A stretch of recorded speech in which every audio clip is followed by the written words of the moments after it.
Welcome to the Drum Set Therapy Podcast.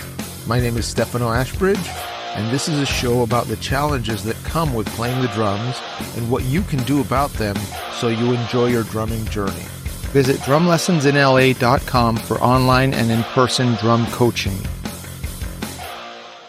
How do you know when to move on from what you're practicing? There's a sense that we're never really done practicing. We can always improve on something, but at some point we have to decide to move on. I think it's helpful to know why you're practicing something and that it's based on your ultimate goals that you want for yourself as a drummer. You don't have to have all the answers, but it's helpful to have an understanding of why you're practicing this and what the outcome is going to be. The first criteria that I use to decide when I'm ready to move on is 1, can I execute what I'm working on without mistakes?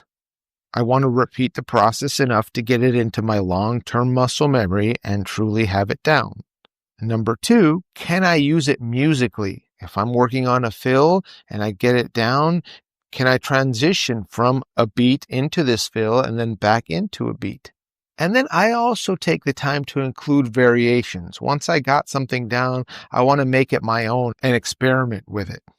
So overall, it's okay to take a break if you're bored with what you're practicing or you decide you'd rather spend your time working on something else. But overall, this process just takes time. I think it's tempting to practice something for a little while and move on, but keeping in mind the 2 criteria that I mentioned will help you to decide when you're ready to move on. Thanks for listening. Visit drumlessonsinla.com for online and in-person drum coaching. Till next time.